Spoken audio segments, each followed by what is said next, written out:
Picture this. It's a freezing night somewhere in Ice Age Europe, and there's no insulated walls standing between you and a brutal sub-zero wind. No roof, no furnace, humming quietly in some closet you've never bothered to open. Just open landscape, dropping temperatures, and a group of humans who, by every modern instinct we have, should absolutely not be surviving this night comfortably. And yet, somehow they did repeatedly for hundreds of thousands of years across nearly every climate on the planet, from freezing tundras to scorching deserts to humid rainforests. No architects, no power tools, no insulation rated by some helpful number on a hardware store label. Just raw accumulated knowledge passed down generation after generation, turning the literal opposite of a house into something that worked just as well, sometimes arguably better, for the specific lives they were living. So let's actually dig into how this worked, because the real answer isn't ancient humans just tough it out. It's a remarkably sophisticated system of solutions that modern humans, frankly, would struggle to replicate without a hardware store and several online tutorials. Let's start with the most obvious, most underrated shelter option available to early humans, the planet itself. Caves and natural rock overhangs were, for an enormous stretch of human history, the original housing market. And honestly, they came with some genuinely excellent built-in features. Caves maintain a remarkably stable internal temperature year-round, staying noticeably cooler than the outside air during summer and noticeably warmer during winter, simply because the surrounding rock acts as a massive thermal buffer, soaking up and slowly releasing heat rather than letting temperature swing wildly the way the open air does. This wasn't some lucky coincidence ancient humans stumbled into either. It's basic thermal physics, the same principle that makes wine cellars and underground bunkers naturally temperature stable today, except ancient humans got this benefit completely free with zero installation cost and zero monthly utility bill. Caves also offered something just as valuable as temperature control, protection from wind and precipitation, two factors that frankly do more to make you miserable and hypothermic than cold temperature alone ever could. A person can survive surprisingly cold air temperatures as long as they're dry and shielded from wind chill. But combine cold with wet, windy exposure, and your survival window shrinks dramatically. Caves and rock overhangs solve this problem elegantly, providing a dry wind-block space using nothing but pre-existing geology. No construction required, no permits, no contractor ghosting you halfway through the job. But here's the catch, and it's a pretty significant one. Good livable caves aren't exactly evenly distributed across the entire planet. You can't simply decide to live somewhere and expect a conveniently sized, dry, defensible cave to be waiting for you nearby. This limitation pushed ancient humans toward developing something arguably even more impressive than finding the right cave: the ability to build effective shelters from scratch, using nothing but the materials available in whatever specific environment they happen to find themselves in. This is where things get genuinely fascinating, because portable constructed shelters represent one of the most underappreciated engineering achievements in all of human history. Take the structures built by various Ice Age hunter-gatherer groups using mammoth bones and tusks as a structural framework, then covered with hides for insulation and weatherproofing. Archaeological sites have uncovered the remains of these structures, sometimes built using dozens of mammoth bones carefully arranged into a dome-like framework, essentially repurposing of one of the largest land animals that ever existed into a functioning building material. This wasn't some desperate makeshift improvisation either. The construction shows clear intentionality. Specific bones selected and positioned for their structural properties, suggesting a level of engineering knowledge passed down and refined across generations. Essentially, an entire body of architectural expertise that simply never got written down because writing hadn't been invented yet. Animal hide tents represent another genuinely brilliant solution.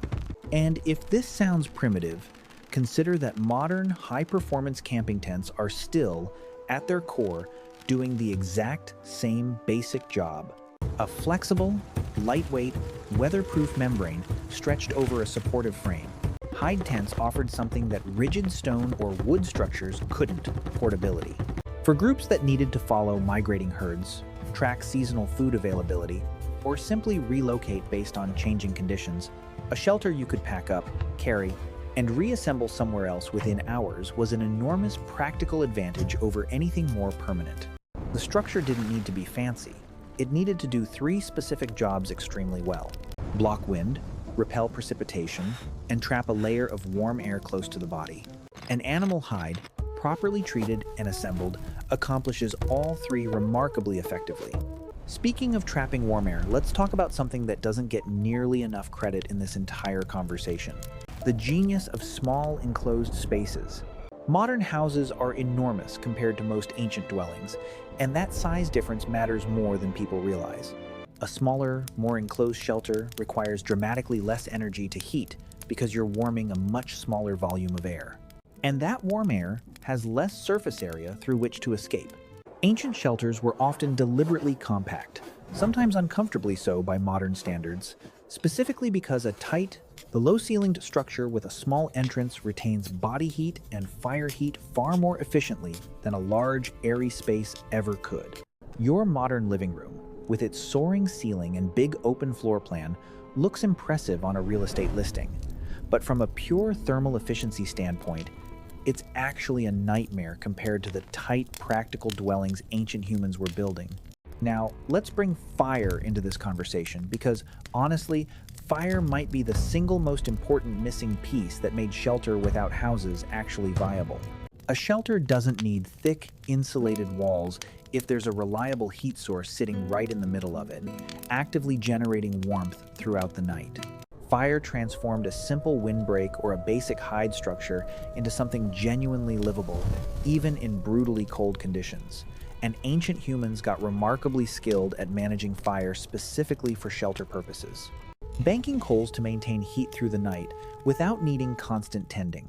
Positioning fires to maximize heat reflection off nearby rock surfaces or hide walls, and arranging sleeping areas specifically around expected heat distribution patterns. In a lot of ways, fire functioned as the missing insulation, the missing furnace, and the missing nightlight all rolled into one single, endlessly reusable technology. Let's talk about something that genuinely surprises people when they first learn about it: body heat as a deliberate, calculated shelter strategy. Sleeping in close physical proximity to other group members wasn't just a comfort preference or some kind of accidental side effect of limited space. It was an actively used thermal strategy. A group of people sleeping closely together inside a confined shelter generates a meaningful, measurable amount of collective body heat, and ancient humans absolutely understood and relied on this. Smaller shelters housing multiple people weren't cramped because ancient humans didn't know any better. They were compact, because that compactness combined with shared body heat created a genuinely effective warming system using zero fuel and zero ongoing maintenance. This also explains a lot about typical group sizes within shared shelters throughout history. There was likely a real practical sweet spot between enough people to generate useful warmth and too many people for the available space to handle efficiently. Clothing deserves its own dedicated section here too, because clothing is essentially shelter that you wear directly on your body, and ancient humans developed remarkably sophisticated clothing technology specifically to extend the function of whatever larger shelter they happened to have access to. Layered clothing using different materials for different purposes, an inner layer for moisture management, an outer layer for wind and water resistance, was being developed and refined by ancient populations living in cold climates, long before anyone had a word for moisture-wicking base layer.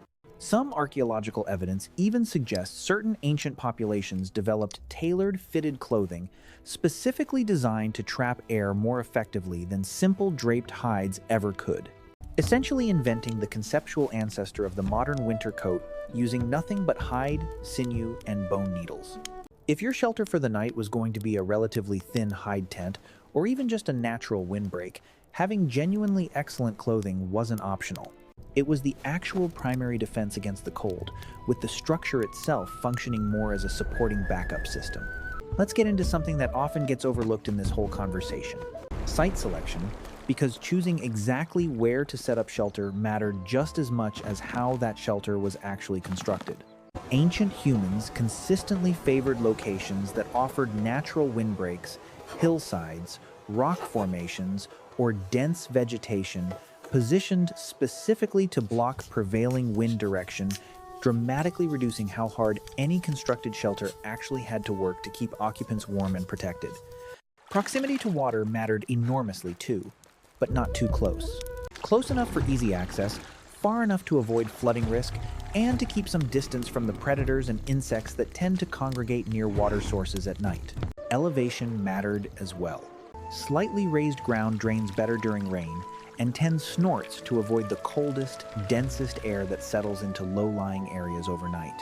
Something anyone who's ever camped in a valley and woken up freezing despite a forecast that promised mild temperatures can probably appreciate on a gut level. Ancient humans weren't randomly throwing down a shelter wherever they happened to stop walking.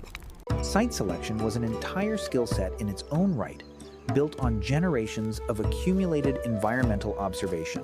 Now, here's a question worth sitting with for a second.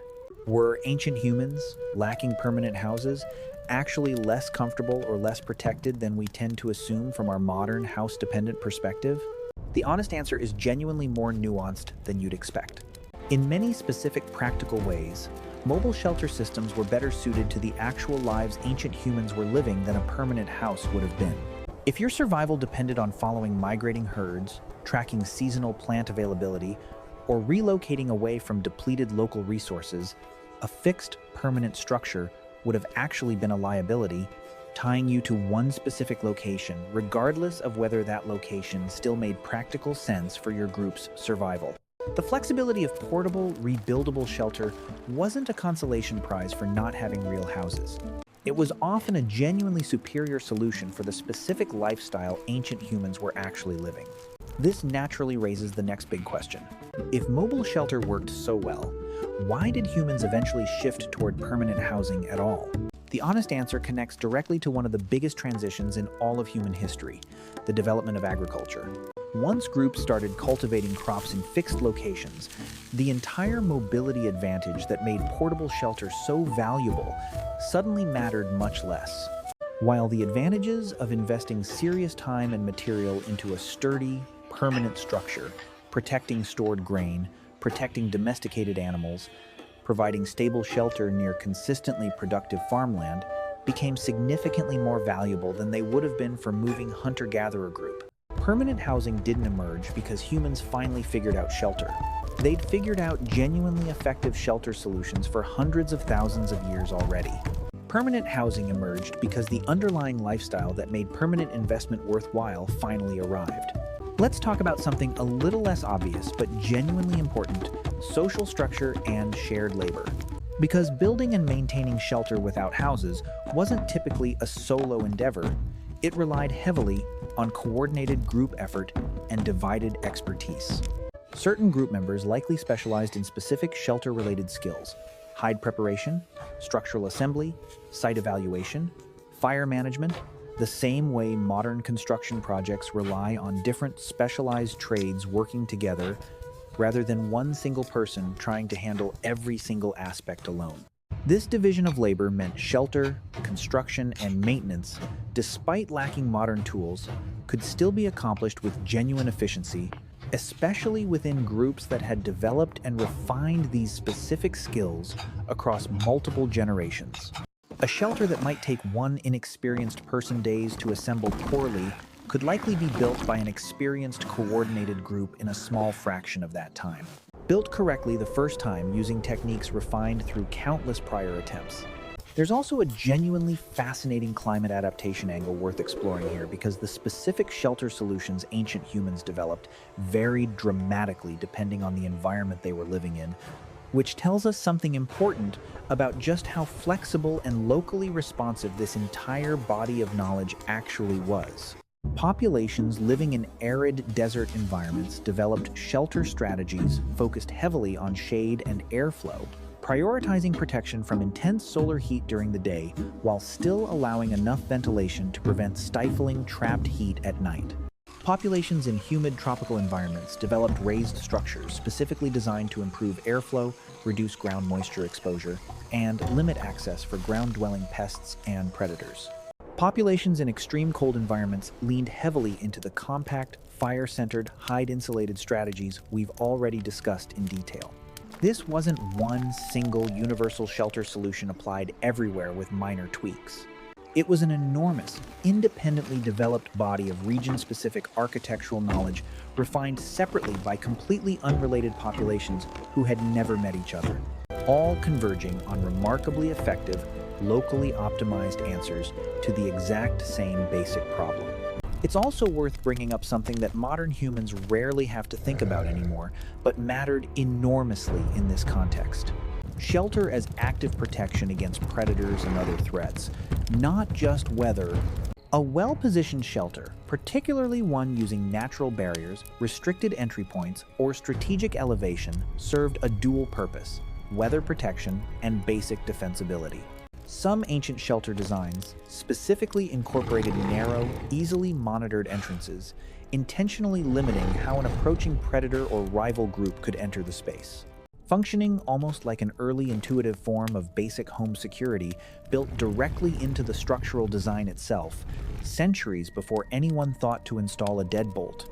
Let's also touch on something genuinely impressive that doesn't get nearly enough recognition: the sheer durability and reusability built into many of these shelter systems.